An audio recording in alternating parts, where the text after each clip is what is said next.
Okay. Hi to all participants. Then over to you, Prof. Ranjit from Bahrain, who will chair Breakout 3. Prof, please. Okay. Yeah, thank you very much. Good afternoon to you all. I'm glad to be chairing this session. I've been listening to the session before. It sounded very interesting, very profound presenters and discussions. I look forward to a similar or more advanced level of discussion in this session as well. This afternoon, we have 5 papers to be presented, one on traditional mosque architecture, another one on ethno-nutritional study on frozen sabah, and reward and satisfaction, the influence of socioeconomics on travel behavior, and a systematic literature review on vehicle purchase and behavior, a wide variety of topics to discuss from. It's going to be very interesting. Without spending much time, let us start off with the first presenter, which will be, I think there are a couple of participants in this paper. I don't know who exactly is going to present. I will be helping with the presentation, Professor Ranjit. Yes, please. Okay, thank you so much, Prof. Architect Dr. Ranjit. If I may allow to share my screen for a moment, because this is the first time that I'm using Zoom, to be honest. Okay, did you get to see my slide? Sure, it's happening now. All right, thank you so much. So Assalamualaikum and very good evening to everyone. I believe for Prof. Ranjit is still in morning. So on behalf of all my co-authors, Iliana, Ida, and Shawalina from School of Architecture, UCSI University and IIUM University, I'm going to help present the first paper that we had today that titled as Traditional Mosque Architecture, a Portrayal to Society Sociology. Right. Okay, how do I? 1 second. Okay, I think this is the way. Okay, so a little bit of introduction. Mosques historically have been known to being the focal point to Muslim cities, and it always encompasses into 2 main criteria, that is the social structure and also the religious structure. So this study cannot be undertaken without actually understanding the society who produces it, you see. So we have a research aim that is to discover the portrayal of society sociology in traditional mosque architecture, and also the objective that is to analyze the social belief and behavior manifestation in design and construction of a traditional mosque. So this is the selected mosque that we used to study. It's called the KTM, Kampung Tuan Mosque, located in Kemaman, Terengganu, circa around year of 1800. And one of the most interesting facts about this mosque is that it is one of the oldest surviving timber mosques that remains in the peninsula of Malaysia. Yeah. So we are going to go through a little bit of literature review to understand the reflection into architecture on the manifestation of belief and behavior among the community. So in the literature review, we can see that in early Islamic history, mosque was designed with a single purpose, that is to preach and practice Islam. And the design element that was taken in place is as long as it have an axial direction towards the Qibla. And at this moment, there was barely any contextualism yet. But when it goes to a traditional mosque, especially in the context of Malaysia, it starts to develop further to become a symbol towards a cultural expression, you see. So it was influenced by a few things, such as a cultural diversity that we had, era and time, as well as technology that we opt together with the local material that we have. So mosque at that point starts to expand better to represent the identity of the community, because it starts to function as a community architecture. So this is the framework we are working in. So you see there are 3 methodologies that we opt to. The first one is our site build measurement, and number 2 is the site observation, and number 3 is the interview with the experts from KTM itself. What we study is to see the relationship of society sociology together with the traditional mosque. So in this study, we're going to focus only on 2 elements, that is the mosque design and also mosque construction. However, this mosque design, we're going to elaborate further on 3 more subtopics, that is the site planning, which is the surrounding context of the mosque, the architecture elements, which is the exterior of the mosque, as well as the spatial planning. And as long as this mosque design and mosque construction, we are going to be able to conclude the portrayal of society sociology into the mosque architecture. All right, so this is the research finding that we had. There is 4 here. So you can see that number 1 to 3 is actually portraying to the mosque design, and number 4 is a construction of the mosque itself. So as we go to the first one is the site planning. You see, site planning, the location of the mosque plays a very crucial element to ensure an active role in the society itself. So bear in mind, in the year of 1800, people relied very much on the river. So the river was not only the main medium of transportation, but in the structure of the religion, we needed to use it as a form of ablution, which is to purify yourself with water before you do the prayers. So it is very important that it is located near to the river. So as you can also see right here at bottom where we have the site plan, the mosque is located right in the heart of all the dwellings, making it easily to get connected walking distance with all the residents in the village. However, it is also can see they have quite a luxurious, spacious mosque compound that overtake the religious activity over from the mosque itself. So like recently we had Eid of Adha, so the compound is even used for the purpose of Qurban among all the other religious activities that the villagers use. So number 2 for founding is on the external part of the architecture. We know at this moment, a lot of traditional Malay houses was always lifted up on the stilts.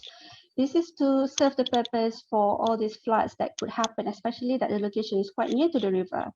However, see, it is lifted up 1.4 meter from the ground. That is also a symbol to purify yourself before you get into the space itself. And the whole height is going up to 12 meter, up to the peak of the crown to the mosque. That it actually created as a focal point and landmark in the community. So at this moment, it created a strong sense of direction because especially that the villages are mostly fishermen. So that the fishermen always walk out at odd hours. So this is still the tallest building in the village. With the design of copper mastaka, it creates a very good sense of direction because of the reflectivity of the material that helps the nelayan, the fishermen to get directions. One thing that is really beautiful is that even though it creates as a sense of landmark, it also very harmoniously blends well with the whole surrounding context, mimicking a typical common language in architecture for all the surrounding context. And this makes a strong sense of familiarity among the community together with the mosque, that it feels that it is a part of them together. So one thing that the religious frame have structured the whole thing is that the elements of khushu, that is to focus in prayer. So the mosque is designed in such a way that it limits the visual distraction. So you can see not only that it is being lifted up from the ground, but it also designed with tiny, tiny little windows that, try to limit the visual distraction among the congregants inside of the mosque itself. All right, so this is finding number 3, that is our audience based on for the interior. You see, in the traditional Malay house, usually they will have a common central column that is called as tiang seri. But this is not the case here because that you can see it is a non-existent of a central column at all because of the core of the religion itself. It needed the people to pray in a row without any broken compartments of architecture, letting them to go into a new technology at this moment called tiang gantung, having a free columnless structure to accommodate that. And this is a very modest scale mosque that was designed specifically to accommodate to 40 congregant prayers that is compulsory among men at any one given time. So as you can see in this layout here, it fits just beautifully nicely 40 congregants in a single praying time for 40 adult men. And you see, at this moment in this time, the culture is that the man uses the mosque more than the ladies. The ladies only uses the mosque on a very occasional basis. So it is designed for men, especially the 40 compulsory congregants to use the space. However, occasionally when we needed to use it for the ladies, they will definitely be able to lift out veils that separate up the spaces. But I would like to bring you to one interesting finding is that given that this is designed for the man, the entrance is designed for a single entrance that is for men. However, very respectfully, whenever that the ladies needed to use this praying space, they have a second hidden female congregant's entrance that is coming from the floor of the of the mosque, where all the floorboards are designed in a way that is a small, humble scale, lightweight material that is easy for the congregants to, to practice it together, to use it. So that is a very interesting fact. So number 4 is our finding on the construction itself. We can see that there are practically 3 stages of construction. The number 1 is the preparation. Number 2 is the most important, which is the assembly. And number 3 is the maintenance. So usually in the construction process, it involves the master builders and apprentices. But for a traditional mosque architecture, they have another layer of stakeholder that is important, is the local community. Let me explain why. Because a community see this, when you are involved in the construction together, this is a part of the need to the culture and religious call as an act of worship. As long as you are actually designing, you are involved in the construction of the mosque, you are also actually performing an act of worship. And as long as the mosque is standing, as long as it can sustain, that means that in Islam, the person actually carry forward to have been rewarded with that. So it is designed to stand for a very long time. So this is a typical construction, process where they occupy the site selection, and once they occupy it, they are going to have a site clearing, putting up the main column, main structures, and the whole system is very modular construction, so they are able to put in slots in and slots out of all the building components. But I love to show you this chart here. It shows how the engagement of the community starts to take into picture. The green one, where the master builder starts to collect all the resources from the chungao timber nearby the forest that they had. It will be prefabricated by the main apprentices. But the community starts to get into picture 2/3 of the process, where it starts to join in the process of assemble, where since this is being inclusive of a lot of people, the whole community, you could say. So the whole structure is designed in a simple joinery, a familiar domestic construction that is easily understood by the community, and it is made with a lightweight material, because as I said earlier, it is a sense of responsibility, because this is an act of worship. But nicely put that this doesn't stop here for the construction. The maintenance process was a big part of the community, that to make sure that this mosque will be able to be sustained for over a very long period of time. However, we know that timber is not a very durable material, you see. So the community actually managed to replace it time to time without intervening the main structure or the main components, being a modular construction being applied here. And it is a domestic construction that is familiar for a lot of the community themselves. All right, so I'm going to wrap here with a conclusion that we can see traditional mosques being reflective with a lot of being able to manifest the beliefs and the behavior of the community itself, that it is being tailored to the need of their lifestyle, the religion calls, and religion devotions.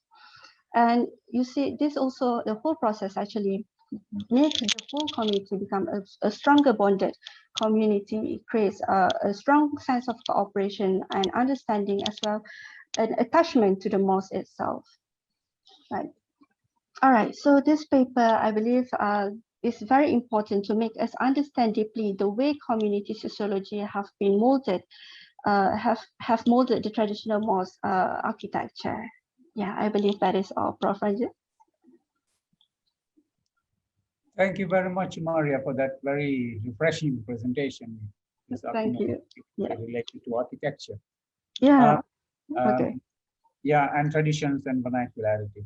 I think you did a good analysis of how the surrounding environment and the society that sustain the mosque has influenced the making of its various forms and shapes and construction details and ideas and so on. I was particularly touched by the fact that you define the community involvement as an act of worship, which is certainly not the case now. I believe it's changed. Now it's become more commercial, business-oriented practice rather than an act. Indeed, true. Maybe it is, maybe it's not. I have two questions. Looking at the language of architecture employed in this mosque that you looked at, and you rightly concluded that the language was very much related to the surrounding context. So it blended with the surrounding environment. However, if you actually look at the mosques as they have evolved afterwards, I believe in Malaysia as well as somewhere else, and particularly I see a lot of mosques in Bahrain, the language is quite different now, and language has taken quite a different stand. I think the current approach, it seems to be to produce a form that stands out and is not in any sense really blending with the surrounding environment. For example, the arrival of the minaret can be very form. loud. Yes, all of those things have shifted. Now, if that is the case, how would you explain the concept that you were trying to promote here, which is the fact that the mosque represented the sociology of the society? Now, does it mean that the society has changed, or the current mosque has shifted away from representing this society in exactly the same way that it's presented in this case? This is my first question. Yes, I think you have a indeed, that is a very critical situation that we can see over a long time here. My co-author Ileana would like to answer that? She seems to have like an answer or something. Okay, thank you very much, Umaira. Hi, everyone. Assalamualaikum. My name is Ileana. I am the co-author of this paper. A very beautiful question from Prof. Ranjit over here. I would like to answer. Please allow me. All right, looking at the modern construction of a mosque, we can see actually there's a lot of difference in terms of the concept, in terms of the setting, and in terms of the architect interest into the form of the mosque itself. So that's why I can say that we see a lot of changes throughout times. Speaking of the modern mosque architecture, is definitely no longer referring to the local context as what we are presenting in our paper. So we can say that it might be due to the availability of the material, the technology and tools that we have nowadays, and also the architect inspiration towards building a new eye-catching, iconic buildings. So we would suggest actually, in a way, in this paper, for us to learn from the previous traditional architecture in terms of the passive design, in terms of the local context, and also the involvement of community, whichever we can involve and we can contribute for our local modern community nowadays. Okay. Thank you for the question, Dr. Prof. Yes, thank you for the explanation. I think it is a tall order to ask the architects and others who are building mosques today to return to the origins and return to the traditions. I'm not sure if that is the way in which the mosque architecture is actually evolving. Yes. What we are now seeing is that the mosque architecture is evolving more towards contemporary architectural styles like deconstruction and so on and so forth, rather than going towards the traditional. But this is an interesting phenomena, and it's an interesting call also. I think we're quite right that the fact that it should reflect the society in which it exists is a very relevant point. But obviously, if you looked at other mosques in Malaysia itself, you might find that this is not always the case, and this is a classic example. Or is it the case always in Malaysia that the buildings reflected the traditional surroundings and the society? All other mosques as well at the same time. Yeah, Prof. Looking from that perspective, actually, what is happening in Malaysia is we are moving towards a more international language of architecture rather than to refer back to the traditional types of mosque architecture. I think this happens all over the world. Yeah, I think this has been an impact of internationalization that takes into picture a lot. People have been, all the global effects is influencing. But however, I think the mosque that we had today is still a manifestation of what our culture currently believes. But at that moment of time, the culture was very humbling because it just to fulfill the main two structure, that is the social structure and the religious structure, and that's all. So that's why I think that how it turns out to be that this traditional mosque is very humbling, very reflective of the community and such thing like that. Yeah. Thank you very much. I would open the discussion to the audience if anyone has a question to raise from this wonderful presentation. Anyone has any other question to be raised?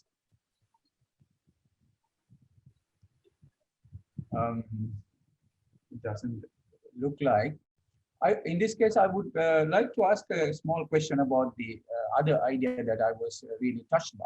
The fact that you said that the community involvement was an act of worship. How did you come to that conclusion? I mean, we know that the Muslims worship 5 times a day, and that is more fixed and determined. And how would this general act of daily, nailing into the wood and sawing wood, how would that be interpreted? Like what you did, how would that be interpreted as an act of worship?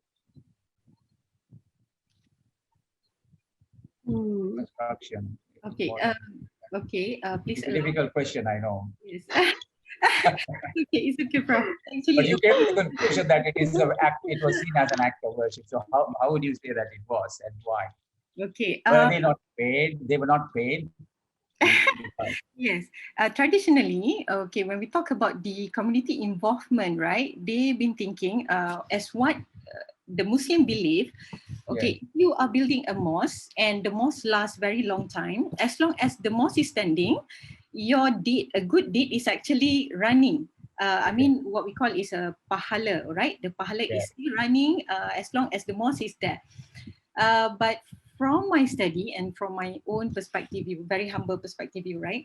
What we can do nowadays in a modern day, it can be a contribution of money or even some energy. If you have the expertise in construction or building a mosque, we can actually get involved into the mosque construction itself. But most of us nowadays are willing much more on giving out our money rather than the energy or some other types of contribution, which I think that's also a good way on as a community contribution towards the mosque construction. Yeah. And I think, Prof, I will also add a little bit that even though the time changes from the traditional times to the current one, I think the way of life changes as well. But that remain one thing, that is the call of religion for you to contribute in the process of architecture construction, in the mosque construction, is still a call as being something that is an act of worship. That is the reason why people are eager to build a mosque together and play a role inside of it. But because of the limitation, at that traditional time, it is a very intimate, small-scale community. So they were able to do a lot of communication, and they thought that the contribution that they could be possibly put up together is the energy and expertise. So that is how they start to play a role in that system, which unlikely, I think now we have a lot more limitations to that possibilities, and that is how it comes into picture that we had today. Thank you very much. I wish we had more time, but the time is running out and there are no questions from the audience. So I would like to close the session with you. Thank you, Ileana, Ida. Okay, thank you so much, Prof. And Myra, for this very nice presentation. Yes, indeed. Thank you very much. Okay, thank you. Let's move on to the next presentation now, which is on an ethno-nutritional study on frozen sabah crispy among Malaysians eating bananas in a different way. There are 4 authors: Nurina, Pustamam, Nurul, and Kang Lin. I do not know who is presenting, but it's over to you. Please share your presentation and start.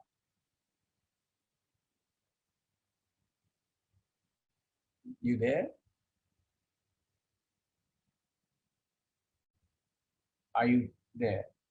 Ethno-nutritional study on frozen sabah crispy among Malaysians. Norina, are you there?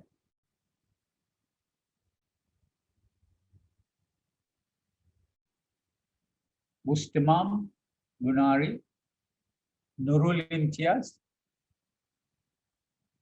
No. You can pass over to the next speaker. Yeah, next speaker. All right, it doesn't look like we have the presenter, so we'll move on to the third speaker, third presentation, which is on reward and satisfaction, keeping hospitality employees loyal. Good afternoon, Professor. Yes, there are, I think there are again 4 speakers, Nur Fatiha, Yes. Norzuana, Yes, Nadia, and Dwi Suhartano. All right, the floor is yours. All right. And, can you see my slide, Professor? Yes, yes, yes. Please enlarge, go to the bigger screen. All right. Okay. Thank you. Looking All right, good. welcome. All right.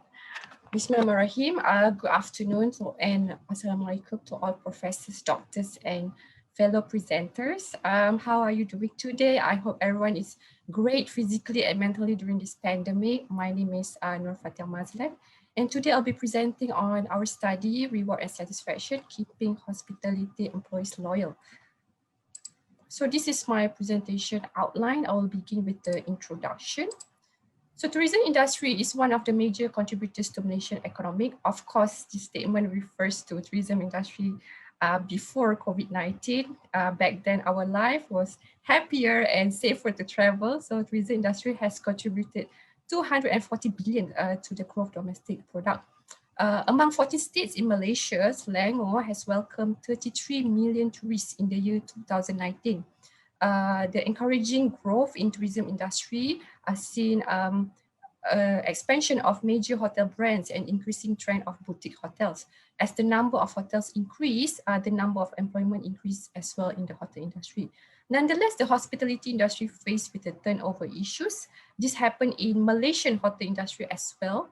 The turnover issues is due to inability to determine the factor affecting job satisfaction and poor implementation of best HR practices. Commonly in 5-star hotels, they have a reward system. However, poorly designed reward structure can demotivate staff and cause disloyalty. A job street in 2017 found that job dissatisfaction is due to insufficient reward.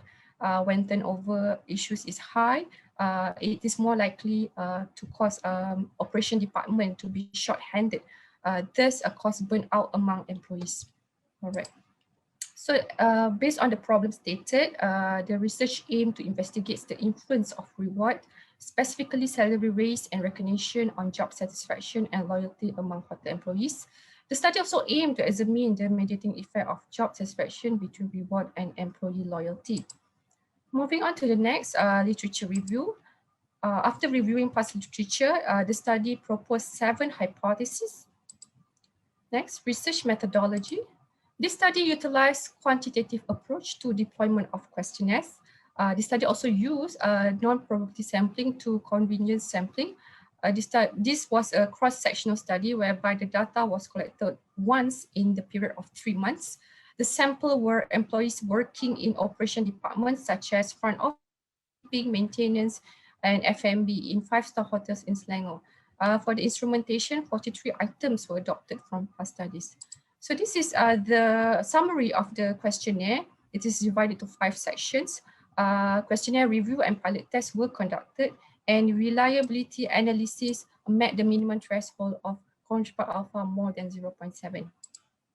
For data collection process, the researcher initially contacted 11 5-star hotels. However, only 8 agreed to participate, and in the end, a total of 211 set of questionnaires were collected and analyzed. For data analysis and findings, the study used demographic analysis and partial least square structural model equation, or better known as PLS, to analyze the data. So for demographic statistic, majority of the respondents were male, aged 21 to 30 years old, and were singles. Most of them also held SPM, a type of certification in Malaysia, with monthly income of 1,000 to 2,000 per month, and has already worked 1 to 3 years in the hotel industry.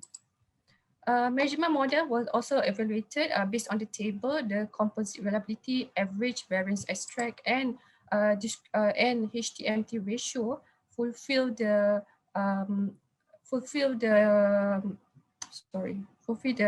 recommended value. So therefore, the internal consistency, reliability, convergent reliability, and discriminant validity were established. Structural model were evaluated through coefficient of determination, effect size, and predictive relevance. For coefficient of determination, the R-squared value for job satisfaction was 0.78. R-squared value for employee loyalty was 0.69. For the effect size, all constructs produce effect ranging from small effect to large effect, except for non-financial reward. Non-financial reward did not produce any effect towards employee loyalty. And as for predictive relevance, the Q-squared value were greater than 0. That means structural model has established predictive relevance. Hypothesis was tested using path coefficient. Based on the table, all hypotheses were supported except for H2B. Non-financial reward has no influence towards employee loyalty. For the mediation analysis, job satisfaction mediated the relationship between reward and employee loyalty, thus supporting H4A and H4B. For discussion and conclusion, first, reward influence job satisfaction. Rewards is a tool to lift job satisfaction due to characteristic of the industry.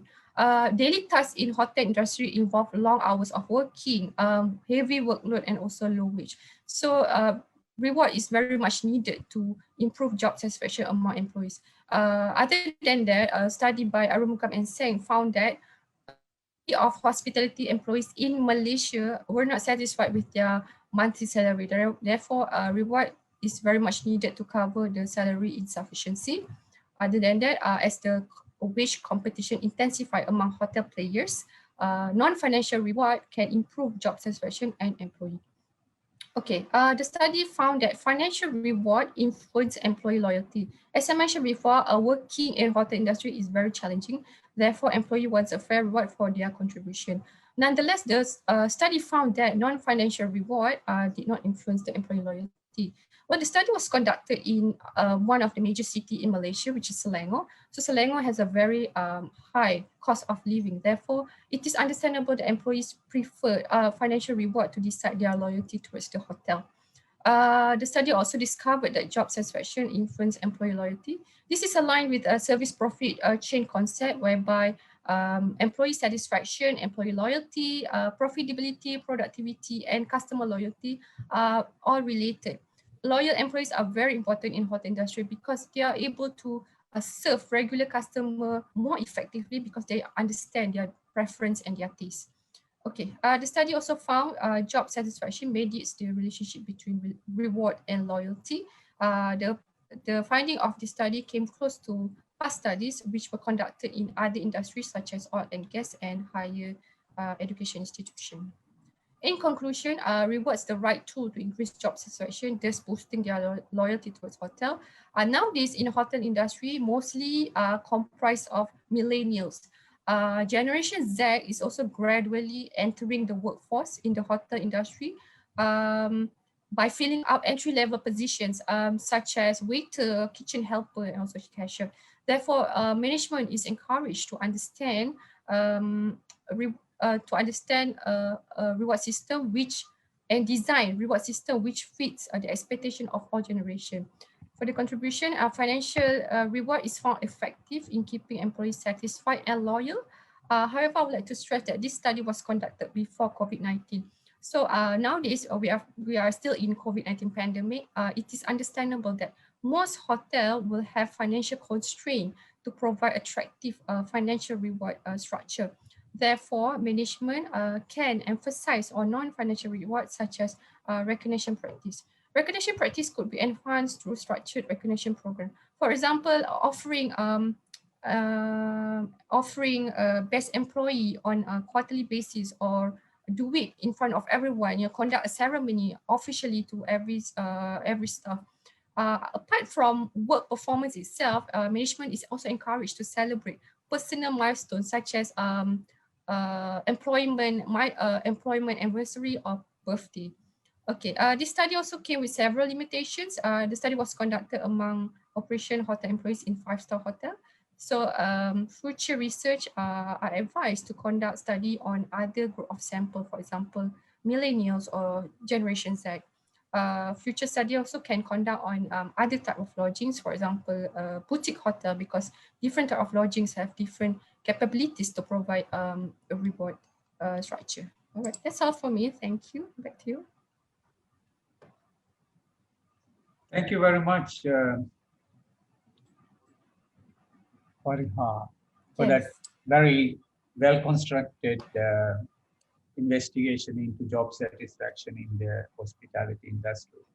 I think it's a very timely and relevant study, given the fact that hospitality industry is under severe stress and strain in the current situation. Although you did not really focus on the current situation as such, I think the findings are interesting and important. I will start off with a small few questions. You were trying to see the relationship between job satisfaction and reward. And I wish you actually presented two other things before you presented the way in which the study was constructed and the data analysis and so on. This is the job of the employees in the industry. What exactly does this job involve?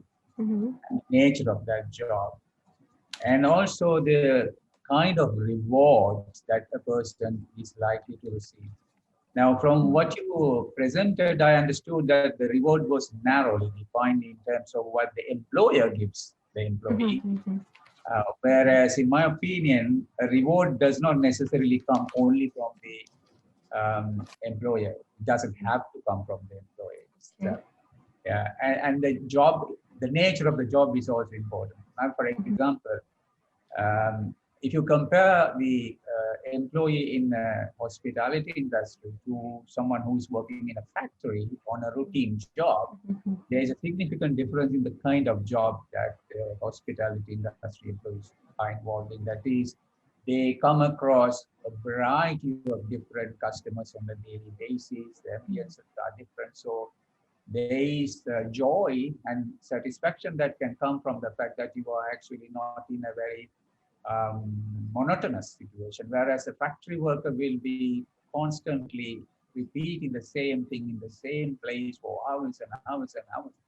And that very nature of the job itself has a huge impact on the job satisfaction. I think you did not really define the job to be able to understand that and to try and figure out how that particular aspect.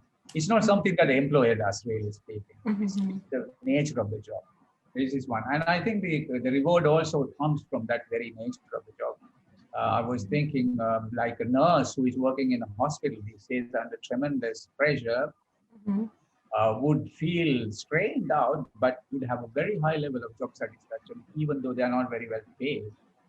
Because they know they are actually taking care of patients who are going to die and, you know, contributing to life and society and so on.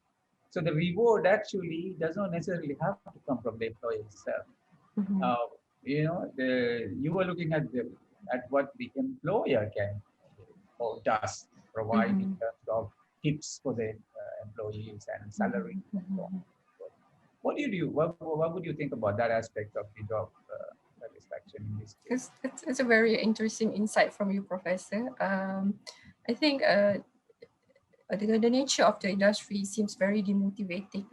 If you hear like long hours with low pay and heavy workload, but at the end of the day, I think before the COVID-19, both financial and non-financial is important, but nowadays things has changed, you know. Regardless of the task, people still want to work in the hospitality industry, but it's quite tight for the employee as well to provide all those rewards, and also to some hotels would find it very difficult to keep all the employees. I would like to maybe perhaps we take that consideration to the future research, whereby we can see satisfaction in terms of the task itself on a daily basis. because I've seen people working at the same position for 20 years in industry, but they love doing it. So I think true, right? So I was from in the industry as well. So it's quite, I was like, you're still working here for the last 10 years, the same position, the same salary, a raise maybe a little bit. And they managed to stay there for many years and they're happy. So that's a very good insight from the professor. I will take that into consideration for future research. Thank you. But I'm glad you came to conclusions that financial reward itself did not have a major impact on job satisfaction. I think the point I'm making is that the idea of satisfaction has to be also defined. A person who is working long hours in a certain place with a lower pay is not necessarily dissatisfied with the job, but job at this particular place, right? So your dissatisfaction is not about the kind of job that you are doing. The dissatisfaction is about the place that you are working and the employer and his business. You would go to another place and do the same job more happily if the place is more conducive and so on. So, but you did in your conclusions come to the suggestion that the job satisfaction did not seem to be affected more severely by economic and financial gain, but non-financial rewards seem to be making a significant contribution. But also, you concluded that the financial contribution would make the employer loyalty because you will want to stay there for money. Yes. These are different aspects. I think, yes, I think you have a little bit more to elaborate on these two ideas, but this is a very interesting social, psychological dimension that you are looking at. Thank you very much. Let me try and open the discussion to the audience. I'm sure there are others who want to raise some questions. Is there anyone who in the audience who wants to raise a question? Hi, Prof. May I ask one question? Yes, please. Okay. I find it very interesting of your research, Fatiha. Congratulations. Yes. Thank you. But if you can see from your non-financial and non-financial, I realized that in your path coefficient, your beta for your non-financial is higher than your financial. However, if I'm not mistaken, there is no relationship between your non-financial to job satisfaction. Is it right? Actually, there's no relationship between non-financial and employees' loyalty. Loyalty. So, but when you mentioned just now, they stay for more than 20 years doing the same job. But however, when you carry out the research, their perception is actually on the other way. What's your discussion or your conclusion from there? Okay, what I can say is most of those who stayed for longer is Generation X, I would say. But nowadays, hotel industry are made up by millennials and Generation Z, who are more concerned on monetary factors, considering with our environment and economic downturn nowadays. So I think what I've said just now maybe reflects on Generation X. However, as I mentioned, majority of the hotel industry made up by millennials. So millennials maybe have different perception on financial and non-financial affecting their loyalty, Doctor. Adding to that, Fatiha, yes, may I ask questions? Yes. Is your participants is more on millennial generations, or how was it? Most of them are Generation Y. Generation Y, yes. Okay. Right. My next question is about how do you measure your satisfaction level? Because I don't think, personally, having my name displayed on the board will make me satisfied with my job. Maybe it will make me happy, but not up to that level of satisfactory. So what do you think of this? So how do you measure this in your questionnaire? Actually, I adopted from past studies on Minnesota satisfaction questionnaire. You're asking me about non-financial reward, is it, Doctor? Yes, non-financial rewards. Okay, for non-financial reward, it's more on recognition by the superior how it affects on your job satisfaction, recognition in terms of recognizing your work, giving out plaque, and also certification, Doctor. Say again? Can you please say again? The satisfaction will measure how the employees defines it. For the job satisfaction for the non-financial reward was measured using how the employees are happy with the way the superior recognize their work, providing certification, acknowledgement in front of everyone, and some kind of a plaque. I believe the question is, what is the research tool you use? Okay. Yeah, Prof, I have a very small question. If you have a time, can you spare for me? Yes, please. Yes, I am Dr. Mohammed Khalid from Mirpur University of Science and Technology, Azad Kashmir, Pakistan. Right. So, Fatiha, yes. you did a very good job. Thank you, Doctor. You did a very good job.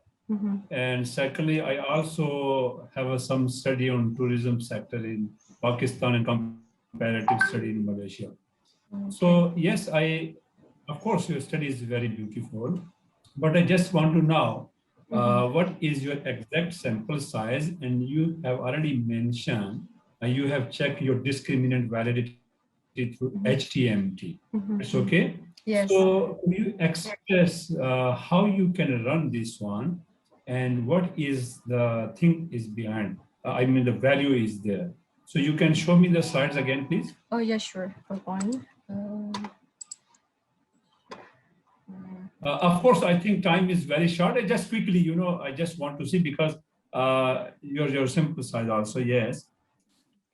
You will see here, see the non-financial reward, 0.79 is smaller than 0.90. So you think you double check this one, maybe some typing mistake or entering data. It will be less than point. I'm looking whose paper. Fatiha. Reward and satisfaction. Yes, if I'm not mistaken, you need to check. Maybe I'm wrong. Okay. But I just I need to check. So thank you, Doctor. So yeah, thank you very much. So very good. So okay, proceed. Okay, thank you very much for that question and some wonderful answer. I think the other question that was being asked was what is the tool that was used. I think if you could quickly answer that question, which is, what is the tool you use to measure satisfaction? Did you use a scale? Oh yeah, 5-point Likert scale, Professor. Semantic differential scale, right? Okay. All right, thank you very much for that very insightful presentation. I think our time is right, so we will move on. Thank you. The next presentation is on the influence of socio-economics on travel behavior of public transportation in Malaysia. There are 4 speakers here: Rohana, Jamalul Lali, Muhammad Khalik, and Sanjar. Over to you if you are around. Yes, Prof. I'm here. Yes, please. Rohana, I can see you, please. Yes, Prof. I'm also here. All right, thank you very much. Okay, let me share my screen. Yep.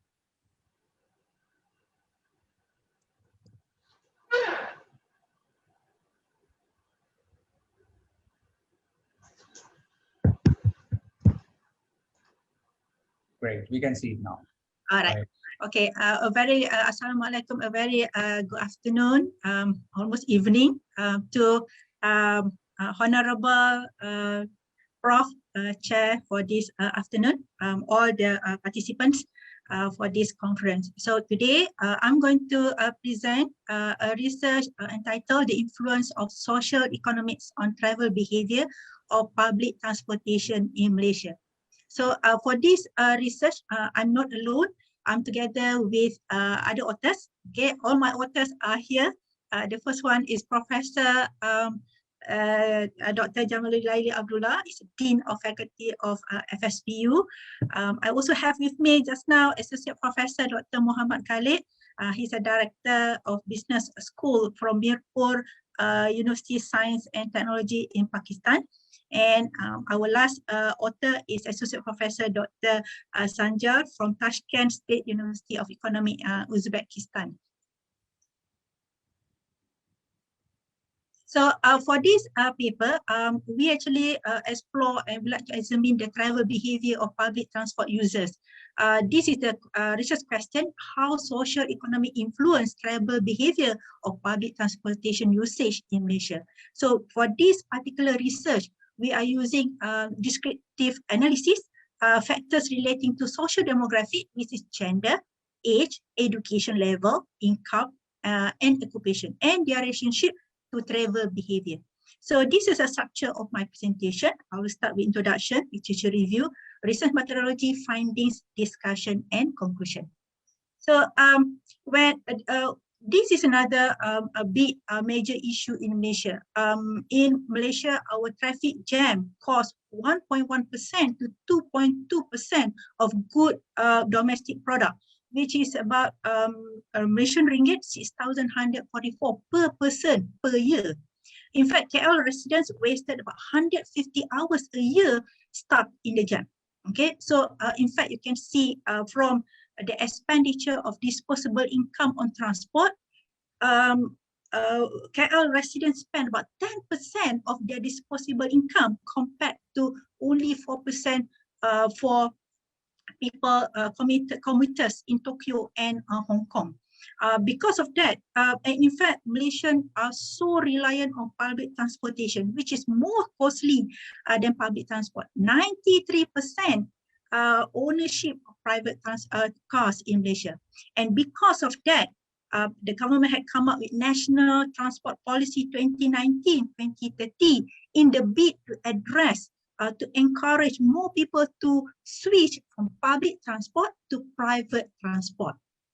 So in fact, Malaysian air quality in terms of pollution has been very bad, and in fact, our ranking has been going down. And the government actually forecast would like to encourage, would like to actually to promote, to increase 40% of modal share of public transportation usage. However, at this level is only 20%. So furthermore, you can because of that, as the governments are pushing towards more people to use public transport, more funding, more budget has been allocated, not only to improve the infrastructure, but to encourage more people in Kuala Lumpur especially to use public transport. So you can see that from every year, government actually increasing the budget to encourage more and more people towards using public transport. So in fact, I'm very proud that we have one of the most beautiful infrastructure of public transport. We have our LRT, MRT, rapid bus, we have commuter, we have KL Express, beautiful. But the big question mark, who are these users? Okay, because every time people want to actually to use public transport, they've been thinking that I have to walk quite far. The infrastructure actually is not that friendly. So Malaysian little bit different than South Korean that love to walk. We do not love to walk. Okay, we want actually to have something very friendly, very easy and accessible. Okay, so that's why actually we need actually to know who are these public transport users. So the government has spent a big budget on building, develop a state-of-art urban public transport structure. Under our national transformation program way back 2017, which is undergoing. And in fact, based on a few research has been highlighted that travel behavior research need to explore the impact of social economic attributes, not only on travel behavior, travel attitude, using certain theory of planned behavior and so on. So another Richard review also highlighted that social economic factors are more critical to analyze to determine the relationship of travel pattern. And another research, another study by Brohi et al. On in developing a smart cities in Malaysia highlight that when come to infrastructure of public transport, people are concerned in terms of safety, in terms of security, okay, in terms of the inappropriate infrastructure. So for this study, we focus only for Greater Kuala Lumpur. So when we talk about Greater Kuala Lumpur, this is the main area in Malaysia, which is in central of Malaysia and comprises of few areas. Okay, these are the areas from Kelana Jaya up to the Rawang. So this is the most populated area in Malaysia. So you can see from the map, that is what actually been called as Greater Kuala Lumpur.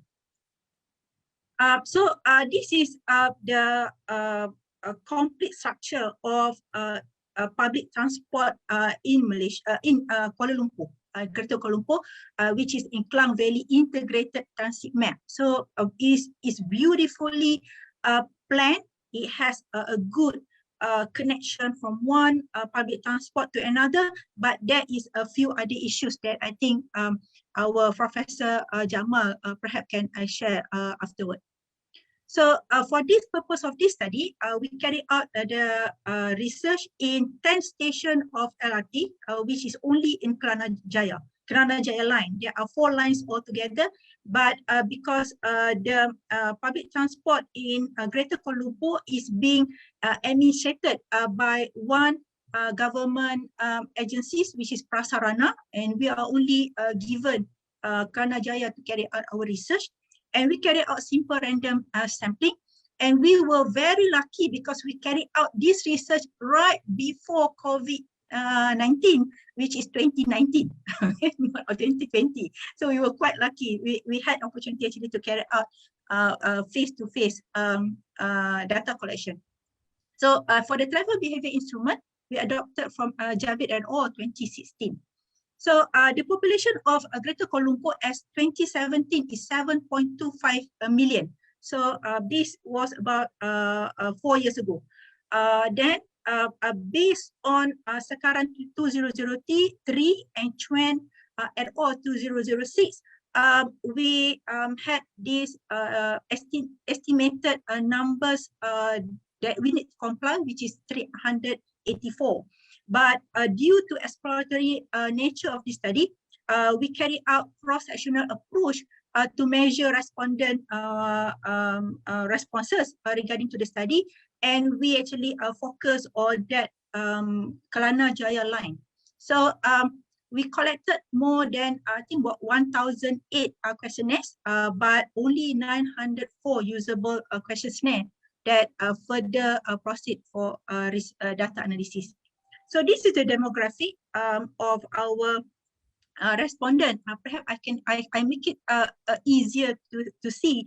Out of 904 respondents, 54% are female. Okay, and 61.7% are commuters from the age of 20 to 29 years old.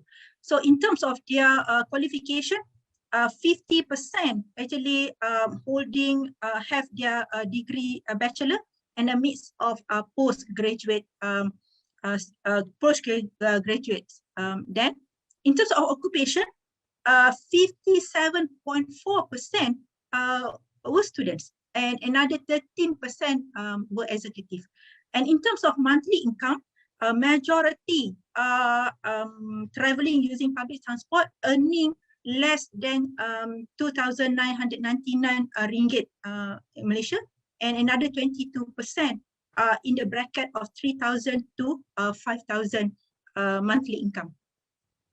So based on the reliability test, we found out that Cronbite alpha is 0.18. Therefore, the next analysis can be done because the items are reliable.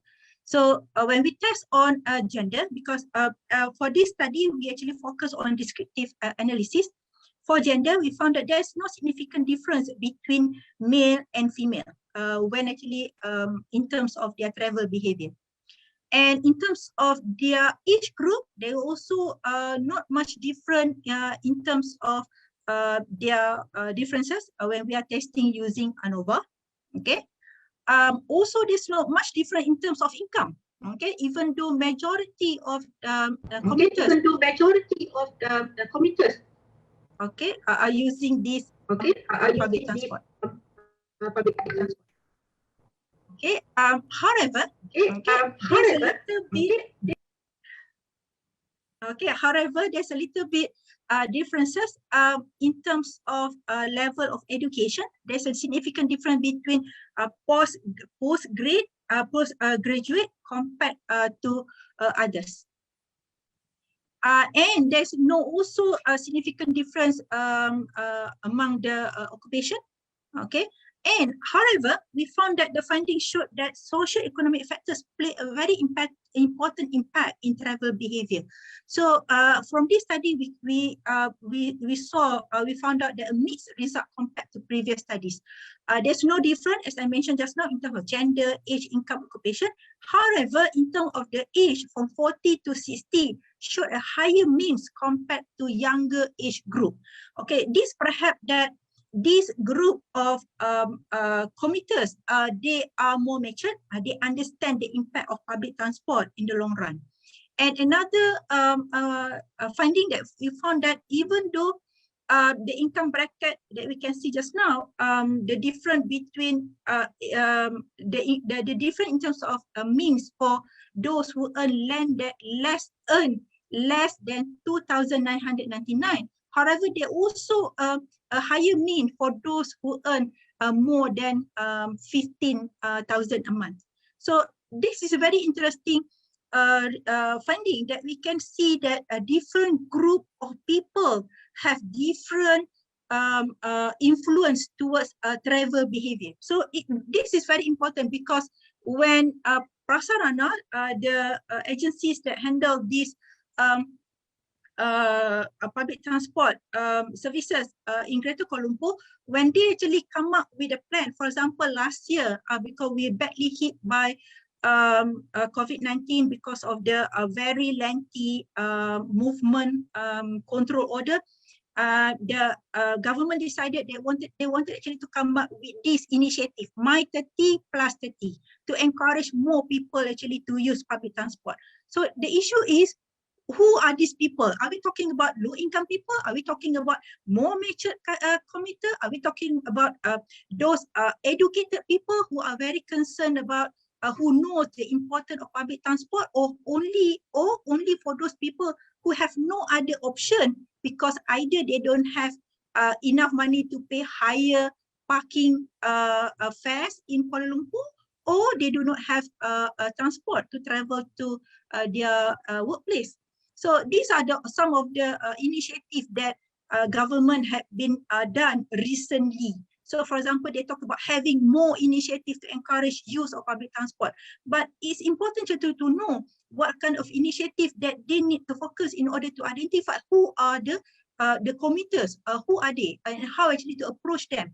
Perhaps to educate them more, to create more awareness and so on. So you can see that budget 2020, government, in fact also for budget 2021, they're still focusing on encouraging more commuters to use public transport. So in the conclusion, the purpose of this study was to explore the impact of socio-economic travel behavior. So we find it very interesting that when we explore on social economics, instead of having our bias that only those low-income people, only younger people are using the commuter, we can see that more more highly educated people, people who actually having a bigger salary, they also actually love to use public transport because I think in terms of convenience, in terms of comfort, that actually would encourage more people to use public transport.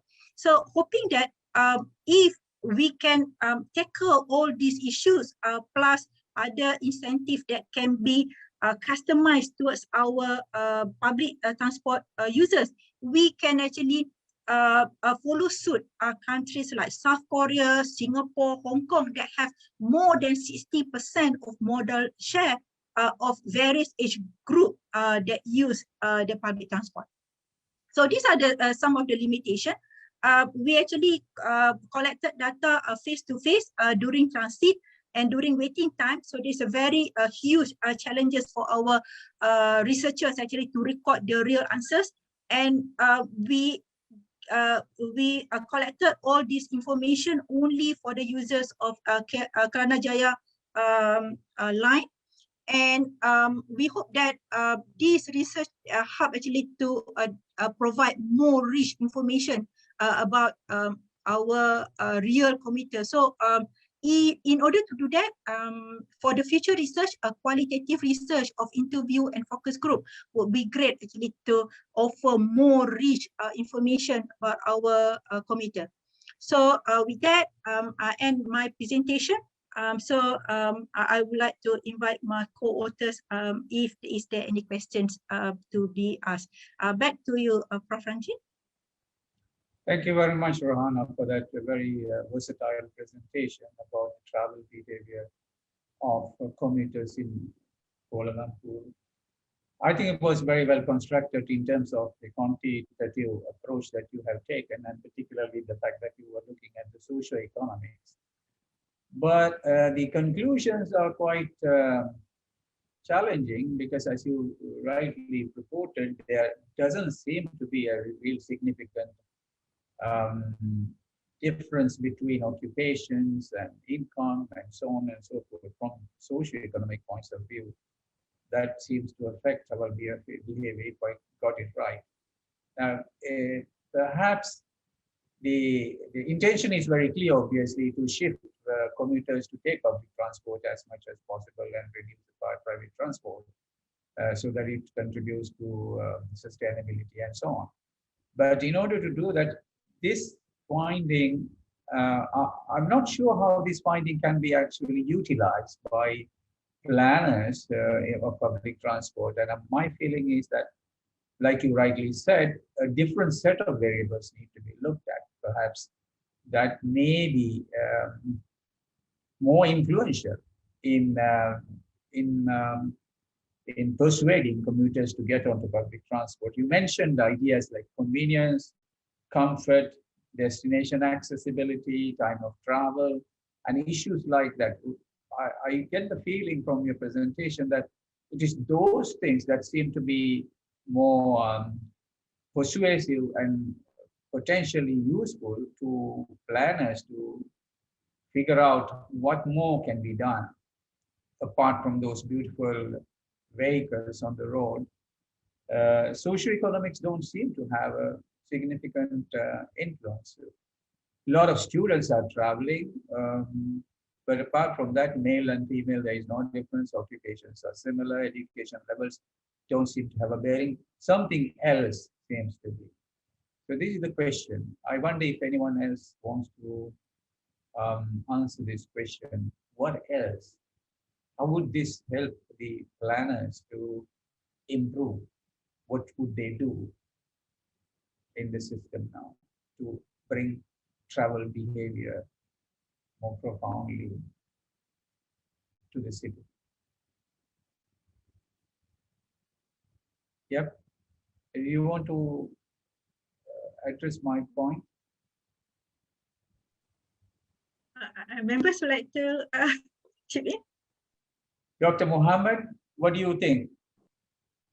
Socioeconomics don't seem to have a significant role to play in the travel behavior, but we want public transport to become more popular.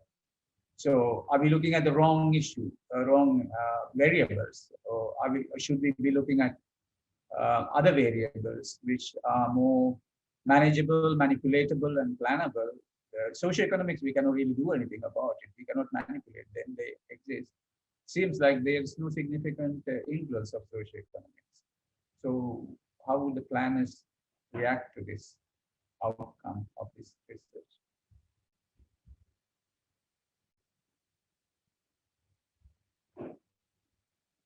Yeah. Hello. Yes. Yes. I need to speak. Yes, Dr. Muhammad, if you so yes, Prof, yes, Prof. Thank you. Thank you. Very interesting question. And of course, this is a we are just proposing a concept, but as a business profession, business and economics is everywhere. So Yes. you cannot eliminate economic from any sphere of your life.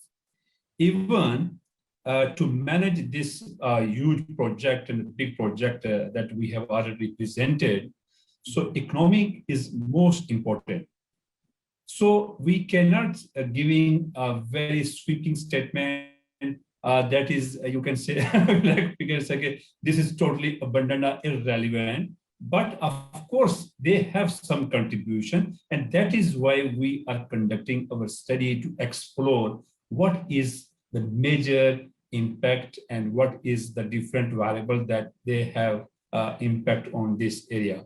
So the question is good, because I'm not pretty sure what is, because you are saying in your own prism, but for us, we are people belong to social sciences, and particularly for me, I am also the business management, and we can also, you can say, the economics flavor. So whenever we need to do research, we always see where is economic prospect is existing and how we can project, economically viable and socially viable, and how we can integrate economics and social these things. So I think it is okay if you ask me, then I can give you more even example of these variables also, why these are in study.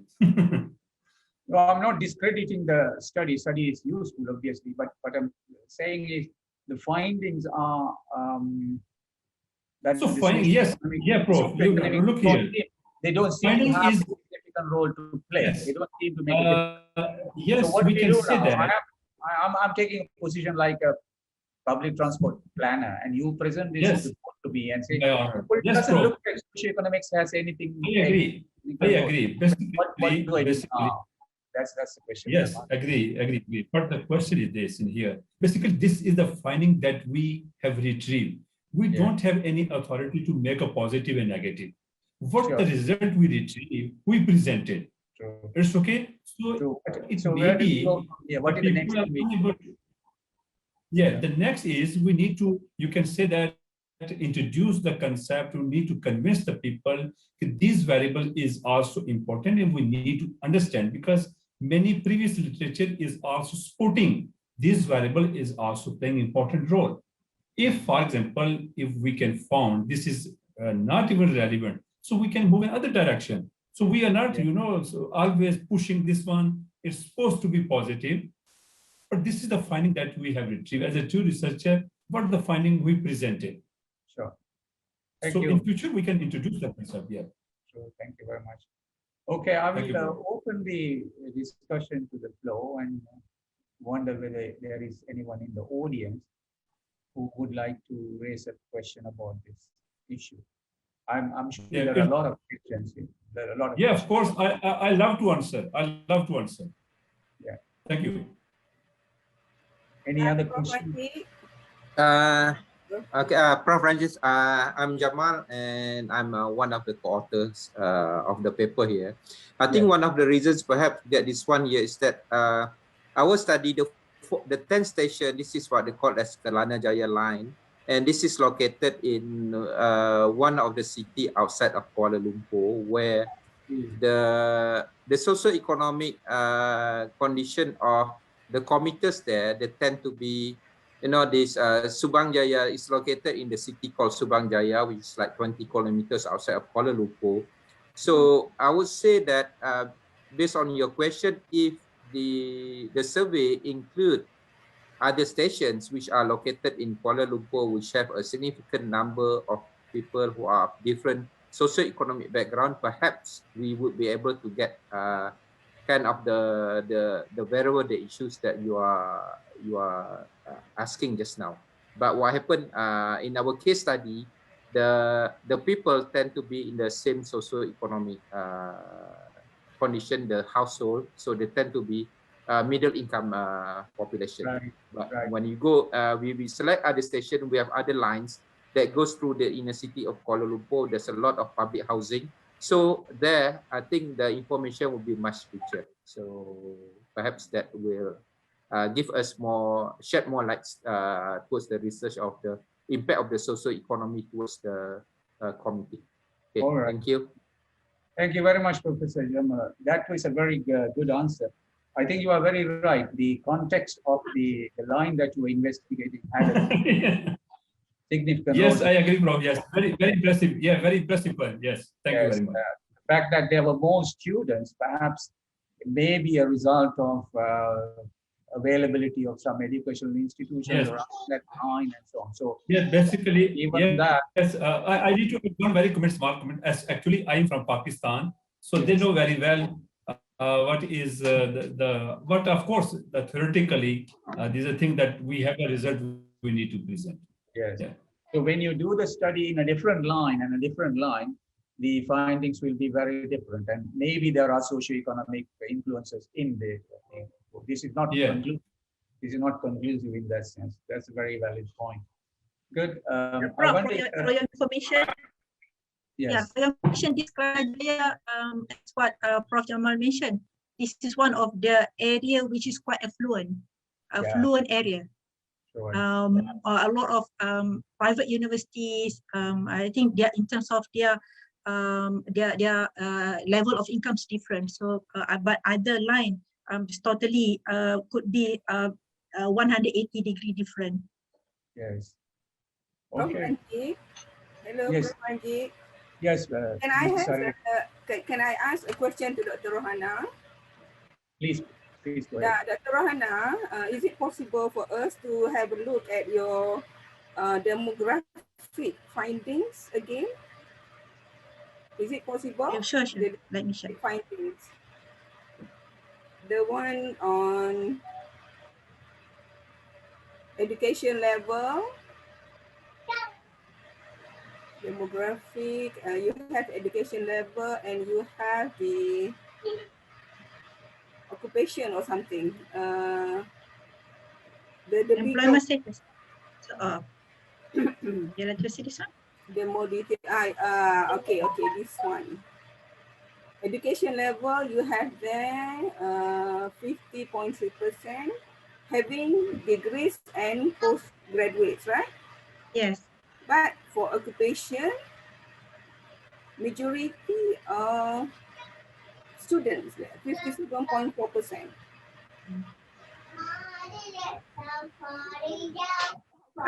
Like this?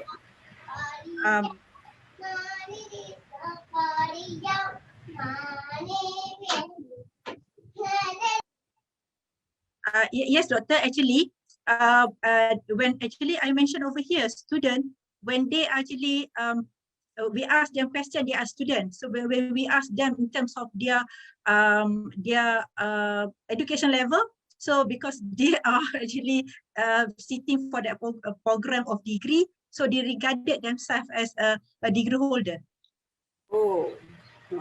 So that was why I was wondering, how come when they are still student and they are, they have degrees already? Yeah, because that's how actually they perceive. They don't actually perceive themselves as SPM, so they perceive themselves as a degree holder.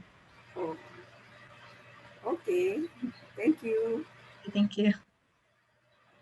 Thank you very much for that very probing question and the answer to that question.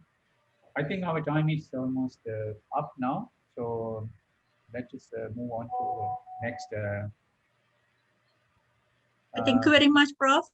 Yes, that was a very interesting study, and I'm sure it is going to be very, very helpful. But probably it needs to be repeated in a number of locations, and then a number of other variables also need to be looked at to make more sense about how to actually improve. Thank you very much. We take note. Thank you very much. Thank you very much. Let's move on to the next presenter, which is a systematic literature review on vehicle purchasing behavior by, again, 4 presenters, Zanariha, Ahmed, Noorashki, and Ruslan. Over to you if you are around.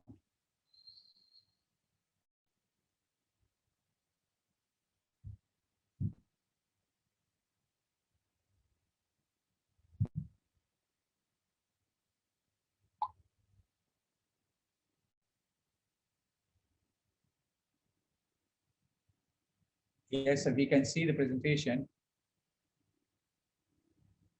Please start. The floor is yours.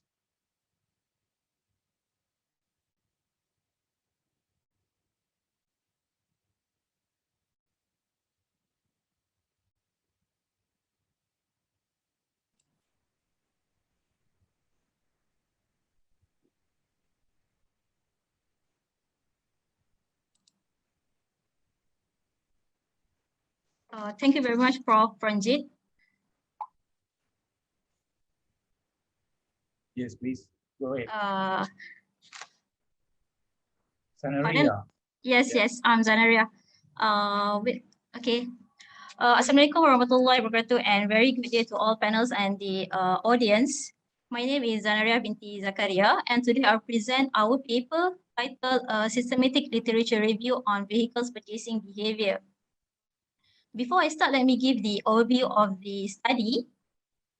With the growing concern of the climate crisis and the focus to mitigate the emission, particularly from the road transport sector, the green vehicles seems to be a promising solution to tackle this issue. The shift of consumer buying preference towards green vehicles can alleviate environmental degradation. Nevertheless, the green vehicles uptake is still low. To understand this phenomena, this systematic literature review attempts to search what are the factors that influence the vehicles purchasing behavior among consumers.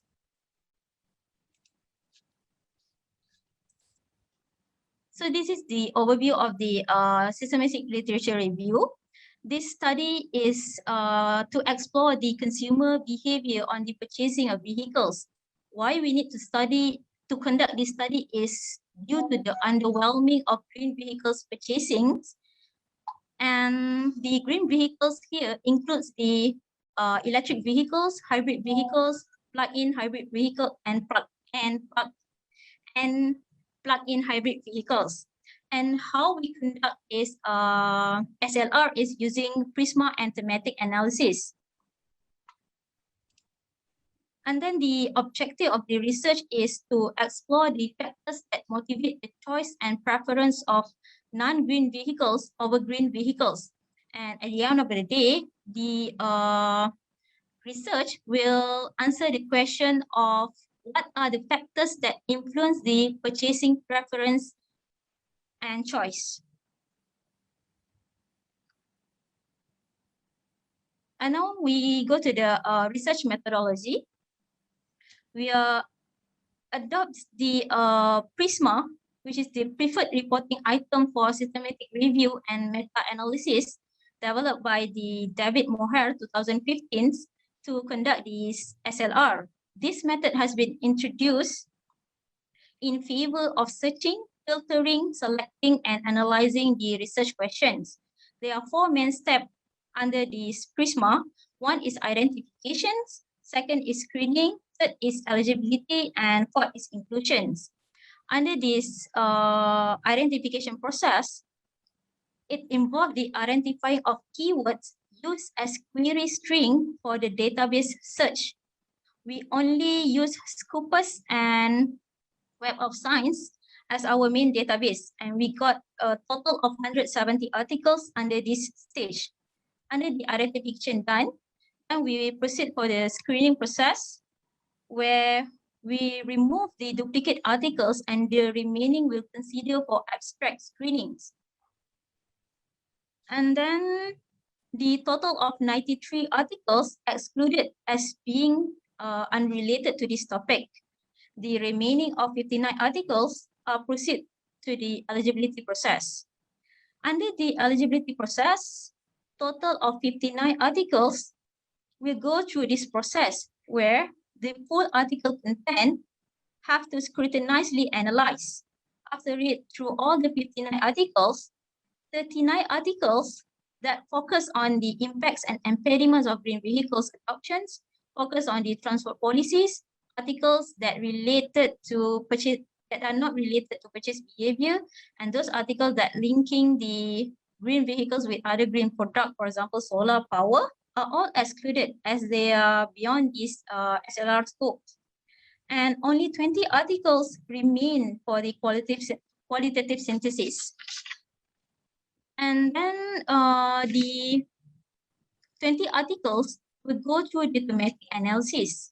According to the AcE-Noel 2017, this thematic analysis used to analyze the large qualitative data set to help producing a clear and organized final report. We will summarize the key features to determine the central theme of the vehicle's purchasing behavior. Okay, now we go to the final findings.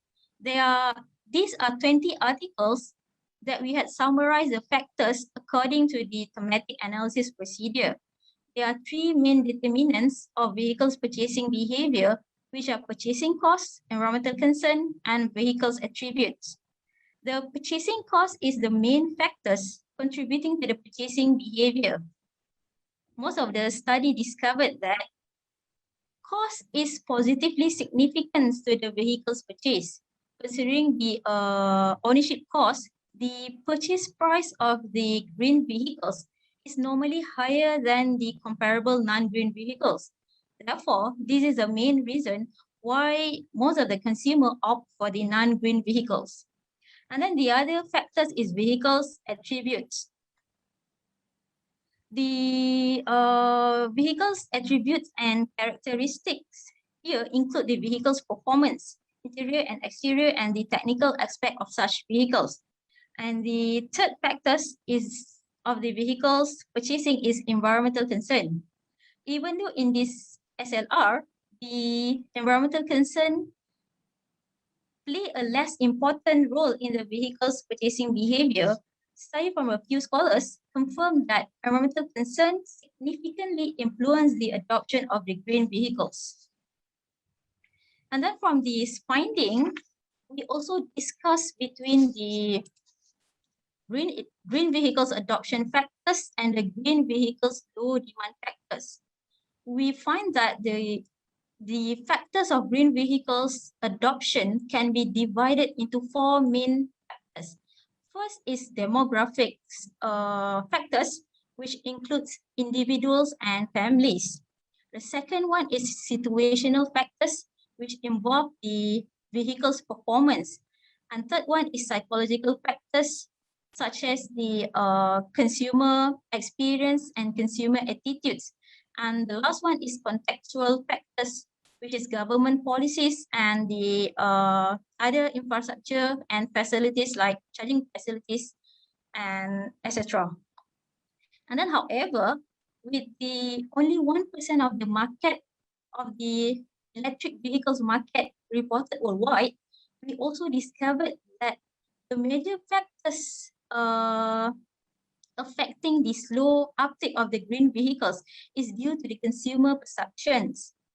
Other factors such as a higher purchase price, lack of incentive, charging facilities, and vehicles performance are also reason for the low demand of the electric vehicles.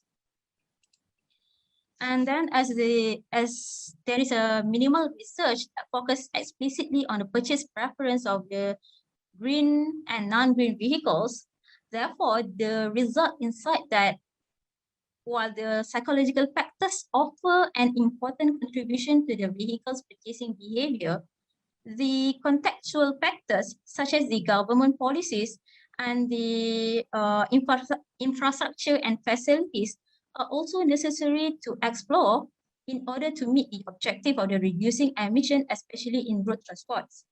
And lastly, to conclude, as there is evidence that non-green vehicles are still dominant in road transport, this study is paramount. We recommend future research to look into the other factors which are also significant to the consumer purchasing behavior. And further comprehensive research should be conducted in the future to understand the green and non-green vehicles purchasing behavior. I think that's all. Thank you. Thank you very much, Sanaria, for that interesting study of literature review or documentary research on vehicle purchasing. I have a couple of questions actually. You titled this as vehicle purchasing, and you looked at literature published across the world, all over the world, from all countries. So there are a couple of questions that arise from that. Was it commissioned by someone for you to do this? Or what is the issue about vehicle purchasing? Actually, I'm doing the research topic, the environmental factors that influence the non-green vehicles purchasing behavior, particularly in Malaysia. I see. So if it is particularly in Malaysia, I'm not sure if all of those studies in Germany and UK are really that useful. But the point is, who will benefit from this kind of a study? The vehicle owners, the people who are selling vehicles, are they the ones who will benefit from this study? The policymaker and the car manufacturer. Yeah. Because the question that I have is this: you call all these vehicles, and you did not define what vehicles actually you are referring to, because vehicles are, there are a wide variety of vehicles: aeroplanes, trains, cars, trucks, vans, four-wheel drives. I am not sure if you can really generalize across all of those vehicles, and that will be sensible really to come out with any finding across all the vehicles. Yeah, I think a study like this should be confined to one type of vehicle. If it is automobiles, cars. Yeah, I'm actually focusing on the private vehicles. Exactly. If you were focusing on one kind of vehicle and made the comparison, then I think it would make more sense. Now you are comparing just vehicles, and your primary concern is whether environmental concern is an issue or not. But there are certain lot of variables which are missing from your equation, isn't it? Like one of which is the type of vehicle. The other one is brands. You know, there are popular brands that people will buy no matter what, and the trends. Young people will go for flashy cars and stuff like that, not necessarily older people. So there are a lot of variables missing from your equation, and it's far too general. I noticed that your findings are also quite rightly simply restating what we already know, which is the price of the vehicle is a critical factor. And occasionally, ethical issues like environmental issues play a role, but not really that significant role, although we would like that to be the case. It is not such a significant role in most of the countries. And your presentation showed that some degree of environmental concern exists in some European countries like Germany and UK and Switzerland, but nowhere else. So I am just questioning, really speaking, the definition of vehicles that you used here as a broad spectrum, which is not problematic. And then, of course, the lack of other parameters that should have been part of the equation, like Toyota cars, for example, are #1 brand. Or when it comes to motorcycles, it's Honda. So the brands actually play a very significant role in what people will buy, reputation of the companies. And not only that, when it comes to each individual country, the agent, sales agent, and the after-sales service that they offer or not, even if Mercedes is a very good brand and it is desired by people who are wealthy, if the sales agent who is selling the Benz cars don't have a good service history and reputation, people will be reluctant to buy. So the kind of aspects and issues that you should have really focused, I think, to some extent missing, although I understand what you are trying to get at, which is, do people care about the environment? Do people who are buying cars care about the environment? That's the question. But I think the spectrum is too wide, and the variables that you are looking at are too narrow. This is the way I feel it. I don't know how others feel about it, and I would like you to react to what I'm saying. Yeah, I understand. Right. Is there any other question from anyone else, please?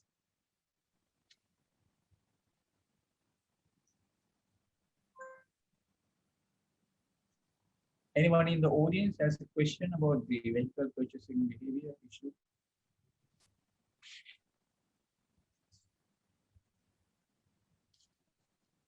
Sarifa, are you there?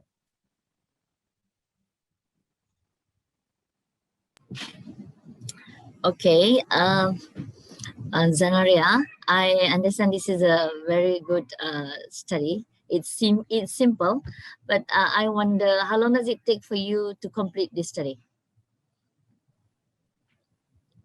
Can you hear me? Yeah. Yes, yes. You mean for this The review. SLR? Yes, SLR. This 1 month. 1 month. Oh, that's fast. Okay. All right. Good job.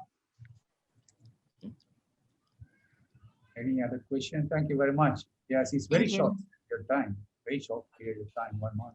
Yeah, maybe nowadays because of the technology, you see, you can do it fast. But previously, SLR took a long time to complete it. Yeah, I understand. that's correct. Yes. Anyone else in the audience who would want to raise a question? Dr. Siti, how are you? I'm sure you have a question.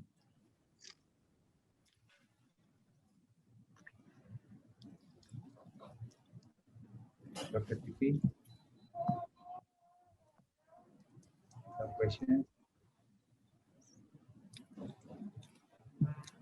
Anyone else? Fatila? Fatila? No? Sanjay, how are you? Would you have a question?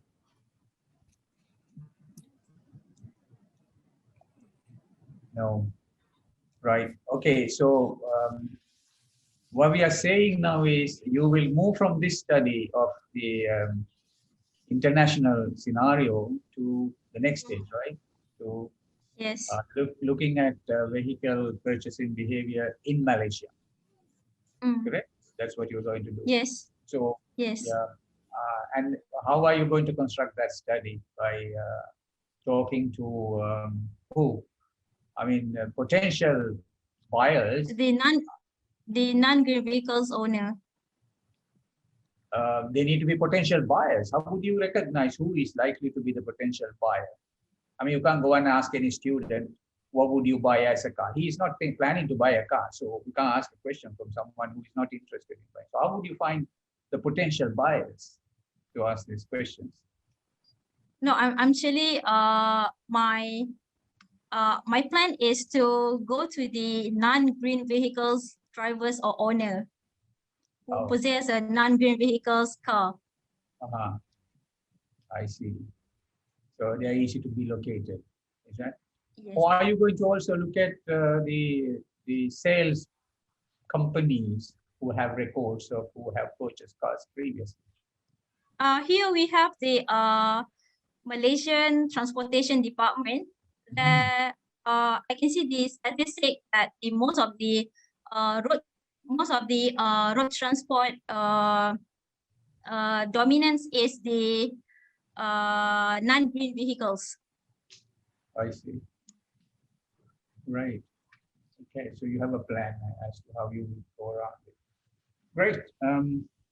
I would like to hear from you next time around how you come around. Okay. Thank you. Thank you very much. Yes, it's an interesting study about certainly all use vehicles and the purchasing behavior of the potential buyers need to be influenced, need to change. Like you are trying to say, they should be environmentally conscious as same as the producers of vehicles are very environmentally conscious and producing electric cars and so on. So this is a very interesting area to go and look at. Thank you very much for initiating this study. And thank you so much, Prof. Yeah, okay. So it seems like we don't have any further questions from the audience, unless you have one. Doesn't look like there is, and we don't seem to have any more presenters also. So in this case, I think I will conclude. We had very interesting 4 presentations this afternoon. The first one, which is about traditional mosque architecture, talk to us about how in the traditional villages, and particularly one particular case that they were presenting, how the surrounding context and the social characteristics of the surrounding community was influential in the form and space of the mosque architecture, which is not the case now. And we had another presentation about reward and satisfaction in the hospitality industry. And we recognize the fact that rewards are very important in order to keep the employers satisfied and happy. But there were questions about what do you mean by satisfaction and how rewards other than the financial rewards make sense in that situation. We also talked about the socio-economics and its influence, if at all there is, in the travel behavior of public transportation in Malaysia. And we recognize that the particular case that we looked at, Rohana presented, there was no significant socio-economic impact, but there may be in other situations depending on the context. So a broad spectrum of studies, both quantitative and qualitative, would be very helpful in trying to understand how travel behavior can be mapped so that the government can influence the travel behavior to put people, push people from private transport to public transport. That's a very normal indication.